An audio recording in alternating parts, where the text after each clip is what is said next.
Ang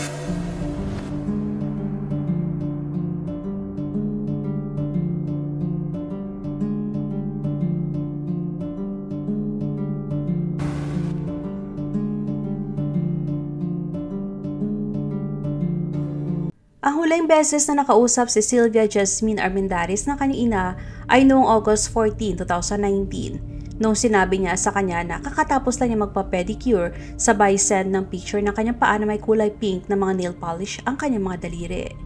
Sinabi din niya na uuwi siya para sa dinner. Nag-reply ang kanyang ina na maganda ang kanyang pedicure at hindi na siya makapag-antay pa na makita ang kanyang anak. Pero hindi nagtagal ay bigla na lamang tumahimik ang kanyang cellphone. Hanggang sa inabot na ng gabi hanggang umaga pero hindi pa rin nakakauwi si Sylvia. Walang tigil ang pag-text at tawag ng kanyang ina kay Sylvia at tinatanong kung okay lang ba siya. Nakakatanggap siya ng reply noong una pero ramdam niya na parang may kakaiba sa mga text ng kanyang anak. Mukhang wala itong ganang mag-reply at wala ng mga emojis na madalas niyang ginagamit. Kaya alam ng kanyang ina na hindi si Sylvia ang nagre-reply sa kanya. Kinagabihan tinawagan na niya ang mga taong pwede niyang tawagan. Kasama na doon ang mga malalapit na kaibigan ni Sylvia mula pa nang siya'y nasa kindergarten. Pero walang nakakita sa kanya. Kinabukasan lumitaw ang katotohanan na parabang isang nakakatakot na pelikula. May mga grupo ng tagalinis ang nakakita ng isang bagay na itinapon sa tabi ng fuel dock malapit sa highway. Noong una mukha itong basura, kaya nilapitan nila ito. At bigla sila nagulat dahil hindi pala yon basura kundi sunog ng katawan ng isang tao na halos hindi na makilala. Halos nasuka sila sa nakita at may isang tumawag sa emergency services. Pagdating ng mga pulis, nakita nila ang brutal na ginawa sa katawan. Sunog na ito. Walang na natira sa kanyang mukha, walang mga kamay, walang buhok at walang balat, kundi 2 paa na lamang na hindi nasunog ng tuluyan. 2 paa na ang mga daliri ay may pink na nail polish. Yun na lamang naiwan para makilala ng ina ni Sylvia ang kanyang anak. Yun na ang pinakamalalang bangungot para sa kanya. Pero hindi lang yun ang pinakamalalang parte. Nakakita din ang forensic team ng bala na nakabaon sa bungo ni Sylvia. Ibig sabihin may bumaril sa kanya. Pero ayon sa coroner, hindi yun ang pumatay sa kanya. Binalot si Sylvia ng flammable plastic bag at saka sinilaban habang siya'y buhay pa. Napakalupit ng ginawa sa kanya na hindi kayang ilarawan ng mga salita. At walang sino man ang makapagsasabing isa lamang itong malungkot na aksidente. Doon na tinuuna ng mga investigador ang mga taong malalapit kay Sylvia, ang kanyang ex-boyfriend at ang kanyang best friend. May mga tao na nakakaalam kung saan siya pupunta noong araw na yon. May nakita sa kanya na lumabas siya mula sa salon. Kakatapos lang magpa-pedicure, maligalig at nagdesisyon na hindi siya uuwi. At ang mga taong pinagkakatiwalaan ni Sylvia ay malapit ng maging mga suspect. Si Sylvia ay matalino at mabait na babae, pero ang babaeng tulad niya na may malinaw na pangarap sa buhay at maliwanag na kinabukasan ay hindi nakaligtas na makilala ang isang lalaki na nagngangalang Aldo Adan Castelar Garcia. Si Aldo ay nagtatrabaho sa Pemex na nasa kanyang early 30s. May mga nagsabi na sila ay nagkakilala sa trabaho. May iba naman na nagsabi na ang best friend ni Sylvia mula pagkabata ang nagpakilala sa kanilang dalawa sa gym. Pero hindi nang tagal ay nakita kaagad ni Sylvia ang totoong ugali ni Aldo. Isa itong narcissist at may matinding ego. Sobra din itong seloso, obsessed at napaka-controlling. At nung nanlaban na si Sylvia at gusto na niya ng kalayaan, sobrang nagalit si Aldo. Kaya sobra siyang natakot para sa kanyang buhay. Ayon sa mga taong malalapit kay Sylvia, tinapos niya ang kanilang relasyon dahil hindi kayang tanggapin ni Aldo ang kanyang pagiging malaya. Ayaw niyang makita ang confidence ni Sylvia, ang pagiging malapit nito sa kanyang pamilya at sa tapang nito na magsabi ng hindi. At nang iwanan siya ni Sylvia, bumawi si Aldo sa pinakaduwag na paraan, ang ihiwalay siya sa iba. Pero hindi tanga si Sylvia, ramdam niya ang panganib bago pa man ito tuluyang dumating. Kaya't nag-record siya ng isang audio message at ibinigay sa kanyang pinagkakatiwalaang tao, si Andrea Jara, ang kanyang matalik na kaibigan. Sa nasabing recording, ipinaliwanag ni Sylvia kung gaano kalala ang mga banta sa kanya ni Aldo. Sinabi mismo ni Sylvia na kung may masamang mangyari sa kanya, si Aldo may kagagawan. Nangako si Andrea na iingatan ng mensahe at ibibigay lamang ito sa mga pulis kung may masamang mangyari. At nang matagpuan ang bangkay ni Sylvia, yun nga mismo ang ginawa ni Andrea. Ibinigay niya ang audio sa mga magulang ni Sylvia at sila naman ang dumiretso sa mga otoridad. Ang voice note na ito ang nagbago ng lahat. Mula sa isang posibleng kaso ng kidnapping, naging isang premeditated murder ang investigasyon. Ipinakita nito si Aldo hindi lamang bilang isang suspect, kundi bilang isang taong labis na kinakatakutan ni Sylvia hanggang sa kanyang huling mga araw. Hinanap ng mga kapulisan si Aldo, pero hindi na siya naghintay pa na pangalanan. Hindi niya sinubukan na ipagtanggol ang kanyang sarili, basta na lang siya naglaho at ang buong pamilya niya ay nagsabing wala silang alam kung nasaan siya. Doon naging malinaw ang lahat, may tumulong kay Aldo na makatakas. Higit pa sa pagiging kaibigan si Andrea kay Sylvia, itinuturing niya itong pamilya. Nagkakilala sila noong kindergarten at halos magkasama na sa buong buhay nila. Tinatawag pa nga ni Sylvia si Andrea na kapatid. At nang mawala si Sylvia, umasta rin si Andrea na para bang isang ngang kapatid. Kasama niya ang ina ni Sylvia sa pagmamarcha. Siya ang nagpa-print ng mga flyers at tumulong mag-organisa ng mga vigil. Para sa marami, si Andrea ang dahilan kung bakit umusad ang kaso. Ang tanging dahilan kung bakit itinuon ng mga pulis ang buong atensyon kay Aldo. Ngunit halos isang taon matapos ang pagkamatay ni Sylvia, gumuho ang kwento.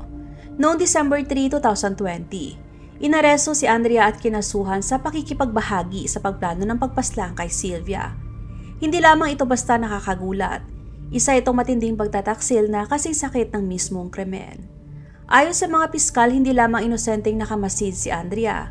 Siya umano ay may kaugnayan kay Aldo ng palihim sa likod ni Sylvia. At ang lahat ng kanyang ginawa, ang mga luha, ang mga pagmarcha, ang pakikipagtulungan ay bigla nagkaroon ng nakakatakot na bagong anyo. Kaya naman nasira na ang imahe ni Andrea, ngunit handa siya para sa kanyang depensa. May kalmado at eksaktong timeline siya ng lahat ng mga ginawa niya noong araw na yon. Sinabi niya na nasa isang spa sa McAllen siya bandang alas 4 ng hapon malapit sa lugar kung saan nagpa-pedicure si Sylvia. Pagkatapos ay naalala niyang nakalimutan niya ang kanyang wallet sa kotse ng kanyang ina, kaya dinala ito ni Lorea, ang kanyang ina, at sabay sila umuwi sa kanilang bahay. Pagdating ng gabi, lumabas si Andrea para mag-dinner kasama isang kaibigan na si Oscar at ang ama nito.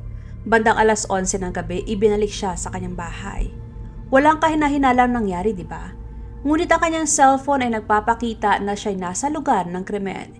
Ipinakita ng cellular data na naroon si Andrea katabi ng Pemex dump site. Ang kanyang cellphone ay nagping kasama ni Aldo at Sylvia.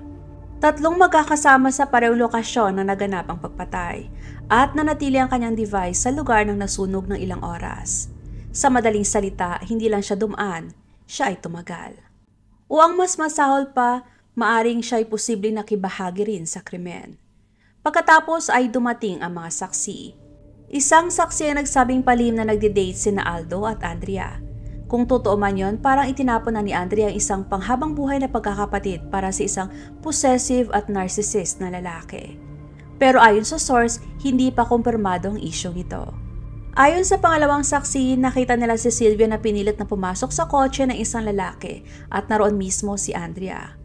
May isa naman na nagsabi na may isang tensyonadong sagutan sa pagitan ng tatlo, si Sylvia, Andrea at Aldo, ilang sandali bago naganap ang pagpatay. Isang huling saksi ay nagsabi sa mga otoridad na nakita nila isang lalaki at isang babae na inilalagay ang katawan ni Sylvia sa isang pulang kotse. Iyon ay sapat na para umusad ang mga piskal sa pagsasampa ng kaso ng femicide.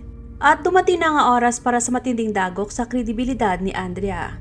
Sinabi ng saksi na nangyari ito noong August 19, 2019. Ang problema, pinatay si Sylvia noong August 14. Ang hindi pagtugma ng timeline na itong nagbasag sa kaso ng prosecution. Ngunit ipinakita rin ito ang mas madilim na aspeto. Kung tama ang saksi, may isang tao na naglipat ng katawan ni Sylvia ilang araw matapos ang pagpatay. At ang taong yon ay maaaring si Andrea. Mula sa pagiging pinagkakatiwalaang kaibigan ni Sylvia, naging co-accused na sa pagpatay si Andrea. Matindi ang pagtutol ng pamilya ni Andrea, sinasabing hindi tugma ang timeline at hindi mapagkakatiwalaan ang mga saksi. Sinabi nila na ang tanging krimen ni Andrea ay ang pagtanggi na magsinungaling laban kay Aldo. At siya ay nahuli lamang sa isang tiwaling sistema na naghahanap ng pangalawang sisisihin.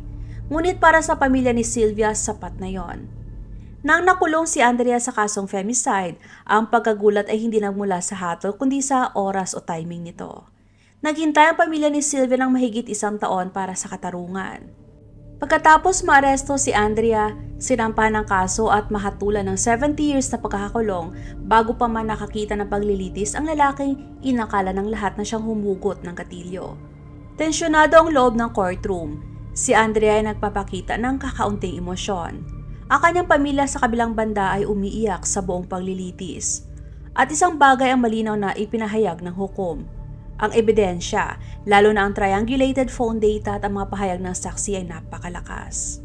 Ngunit para sa mga mahal ni Andrea, ito ay isang mabilis na paghanap ng sisisihin.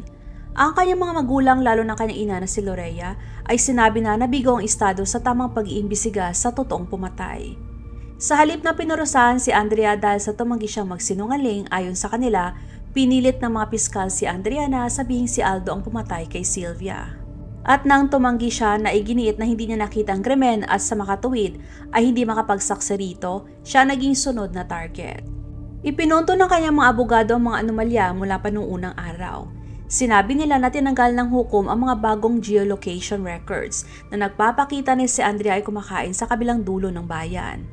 Pinagdudahan nila ang kredibilidad ng mga saksi, lalo ng isa na nagsabing nakita niya sina Andrea at Aldo na inilipat ang katawan ni Sylvia noong August 19, 5 araw matapos ang pagpatay. Pero walang binago ang korte. Si Andrea ay nagkasala at malamang ay mabubulok siya sa bilangguan. Para sa mga magulang ni Andrea, ito ay isang walang katapusang bangungot.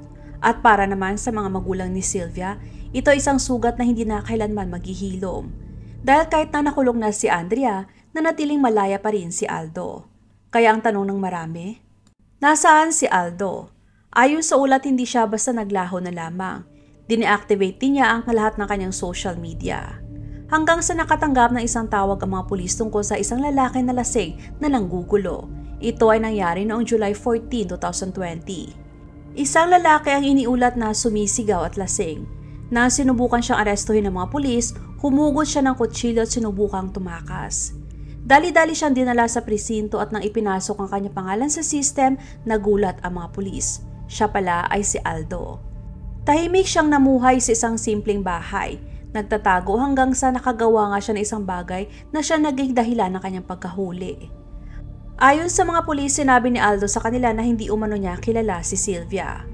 Inaresto ng mga pulis si Aldo sa kasong femicide at panghihimasok sa ebidensya batay sa kalagayan ng katawan ni Sylvia nang matagpuan at sa kanyang pagtatago ng 1 taon. Isa itong matibay na patunay ng kanyang pagkakasala. Pero kahit nahuhuli na si Aldo, magpahanggang ngayon ay hindi pa rin nagaganap ang paglilitis. Mayroon siyang mga abogado, may mga koneksyon at mayroon siyang tinatawag sa Mexico na amparos. Ito ay legal na apela na idinisenyo upang ipagpaliban ang paglilitis. 5 taon matapos ang pagpatay kay Sylvia, hindi pa rin nahahatulan si Aldo. Habang si Andrea ay maglilingkod ng 70 years sa bilangguan, naglalaro naman si Aldo sa sistema. Gayunpaman, ang mga magulang ni Sylvia ay hindi pa rin tumitigil sa kanilang pagpoprotesta. Nag-alok pa sila ng malaking halaga sa tulong ng mga pulis para sa anumang impormasyon na maaring magdulot ng pagkakakulong ng habang buhay ni Aldo. Habang malapit na ang katarungan, isang bagong revelasyon ang yumanig sa buong kaso. Dahil ang judge na nagpadala kay Andrea sa bilangguan ng 70 years ay inaresto. Ang kanyang pangalan ay si Florencio Hernandez Espinosa, ang judge na nangasiwa sa paglilitis ni Andrea. Ang judge na nagdeklara na napakalakas daw ng ebidensya at noong March 2023 siya ay dinala sa bilangguan na nakaposas. Ang kanyang kaso, ang pagtanggap ng suhol para palayain ang lalaking inakusahan ng pagpatay at kidnapping sa paglabag sa privacy ng mga minor de edad. Ayon sa mga ulat, may mahabang kasaysayan na ng katiwalian si Judge Hernandez. Di umano, palihim niya ang pinapalaya ang mga mararahas na kriminal kapalit ng pera, habang ipinapakita sa publiko na siya ay fair pagdating sa mga high-profile na kaso. Para sa pamilya ni Andrea, ito ay patunay ng lahat ng kanilang sinasabi mula pa sa simula, na siya ay pinahamak, na ang kanyang paglilitis ay pinulitika, at ang judge na ito ay hindi kailanman nagmalasakit sa katotohanan kundi sa kapangyarihan lamang. Agad silang naghain ng apila, binanggit ang judicial misconduct at hiniling na ipawalang bisang hatol ni Andrea. Ngunit sa kabila ng pag-aresto, nagawa na ang pinsala. Si Andrea ay nananatili pa rin sa bilangguan at ang paglilitis kay Aldo ay patuloy na ipinagpaliban. Si Sylvia ay namatay sa isang bansa kung saan ang femicide ay karaniwan at ang katarungan ay bihira. Mula noong araw na natagpuan ang kanyang katawan, hindi na tumigil ang kanyang ina sa pagkilos. Nagmamarcha sa kalsada para humingi ng katarungan. Yun ay dahil hindi niya nararamdaman na may resulta ang kaso. At si Aldo ay nanatiling hindi pa rin nahahatulan, pinoprotektahan ng mga butas ng batas. Ganito kabagal gumalaw ang batas pagdating sa mga pinapatay na babae sa Mexico. Ang kaso ni Sylvia ay isang simbolo hindi lamang sa pagtataksil ng mga taong minahal niya, kundi ang pagtataksil mismo ng bansa na dapat sana ay protektado siya. Shout out sa Mararatan family ng Dipolog City. Maraming salamat sa inyong panonood at mag-ingat po kayo palagi.